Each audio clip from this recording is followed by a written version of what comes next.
But it's also true that much of history is indisputably factual, because we have artifacts and coins and birth records and archaeology, and somebody in Mesopotamia kept a record of how much grain they ate.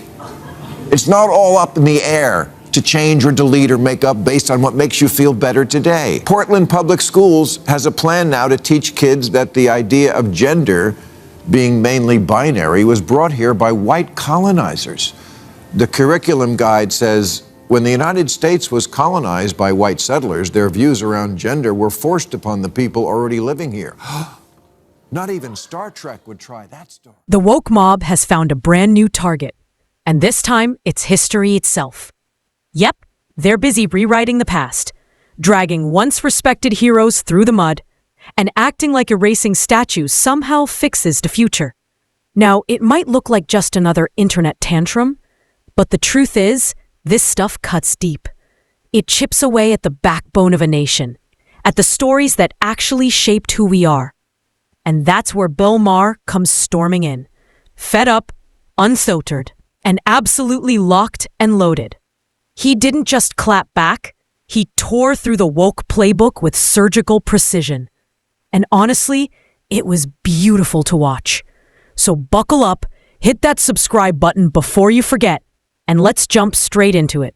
Get creative with a novel, a TV show, or a movie, but history books, that's not supposed to be fan fiction. How we teach our kids history has become a big controversy these days, with liberals accusing conservatives of wanting to whitewash the past, and sometimes that's true, sometimes they do. But plenty of liberals also want to abuse history to control the present. And last month, a scholar named James Sweet caught hell for calling them out for doing just that. He criticized the phenomenon known as presentism, which means judging everyone in the past by the standards of the present.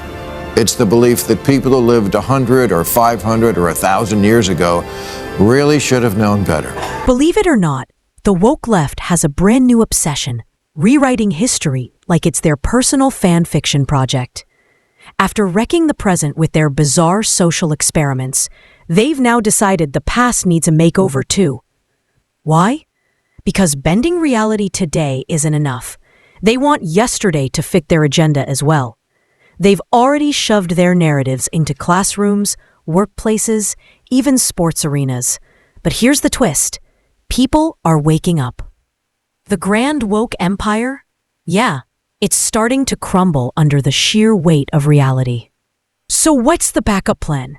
Instead of facing the truth, they're busy digging up history, cherry-picking quotes, twisting facts, and Frankensteining together a moral high ground that doesn't actually exist. It's like watching someone try to patch a sinking ship with duct tape. It's desperate, it's messy, and it's not working. The irony? No amount of rewriting the past can save an ideology that's already failing in the present. And that's exactly why more and more people are finally calling their bluff and pushing back harder than ever. It's so stupid. It's like getting mad at yourself for not knowing what you know now when you were 10. Stupid me, spending all that time raising sea monkeys and playing with slot cards and jerking off to a Playboy in the barn. Who doesn't have moments from your past that make you cringe? Who hasn't said, I can't believe I said that. I can't believe I wore that. I can't believe I thought that. I can't believe I did that. You ate dirt. You wanted to be a Ghostbuster. You shoplifted gum. You tried to be a white breakdancer. You know, I've met a very rare breed of people who claim they've never regretted a single thing in their lives. Never made a bad choice, never said the wrong word, never put a foot out of line. Who are these mythical creatures? The left, of course. The self-anointed guardians of virtue. The Twitter saints. The professors of all that's good and just. According to them, they are flawless. Moral perfection wrapped up in protest signs and hashtags. And because they've crowned themselves so holy, they don't just judge the present, They've appointed themselves as the moral referees of the past too. Yesterday, last century, the founding fathers, or literally anyone who didn't line up with their ever-changing rulebook. They're all guilty in the eyes of today's flawless crusaders. Forget context. Forget nuance. Forget the fact that the world was a completely different place back then.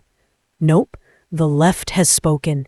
They'll sit on their throne of smugness and rewrite history with the kind of confidence only people who believe they can do no wrong could possibly pull off. It's because we hadn't then grown into the persons we would become, and humanity writ large is just the collective version of that. Did Columbus commit atrocities? Of course. But people back then were generally atrocious. Everybody who could afford one had a slave, including people of color. The way people talk about slavery these days, you'd think it was a uniquely American thing that we invented in 1619. But slavery throughout history has been the rule, not the exception. The Sumerians, the Egyptians, the Greeks, Romans, the Arabs, British, the early Americans, all the way up through R. Kelly. Bashing America for having slaves has officially become the woke crowd's favorite sport. Forget baseball. This is their national pastime now. Open Twitter, or, X, and it's the same tired script on repeat. America was evil. America was built on slavery. America this, America that. They chant it like a broken record, as if saying it enough times will suddenly make them sound profound. But here's where the irony gets so thick you could spread it on toast. The same people dripping with moral superiority, wagging their fingers at America's past, will turn around and cheer for groups today that are far more radical and violent, like Hamas. Yes, the same Hamas that proudly calls for bloodshed, terror, and destruction. And somehow, in the upside-down world of woke morality, they get a free pass. So let me get this straight. America's centuries-old sins mean it's forever irredeemable, no matter how far it's come. But extremists in the present day, those guys get sympathy and hashtags? That's not justice. That's not morality. That's pure, unfiltered hypocrisy, dressed up in slogans, hashtags, and a whole lot of fake outrage. Of Africa to sell to slave traders, Africans who also kept their own slaves. We're a species prone to making others of our species our bitch. I've said it before and I'll say it again. Humans are not good people.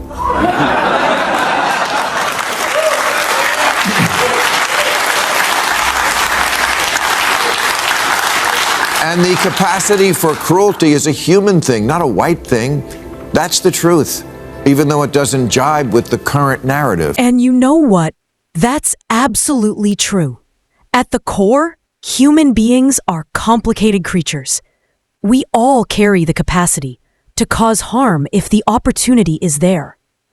Peel back the polished manners, the fake smiles, the politically correct masks, and what do you find? That same primal impulse to dominate, to manipulate, to wound. It's sitting there, just beneath the surface. And let's be honest, even our so-called good deeds aren't always as pure as we like to pretend. Scratch the surface and you'll see the hidden motives dripping through. The desire for applause, the glow of self-righteousness, the thrill of being seen as one of the good ones. Charity is no longer an act. It's a photo op. Kindness gets hashtagged. Virtue is paraded around like it's an Olympic medal. No one, and I mean no one, is doing good in its pure, untainted form. Not me, not you, and certainly not the woke left with their endless sermons about moral superiority. Because if we're being real, their version of goodness is the loudest performance of all, and ironically, the fakest.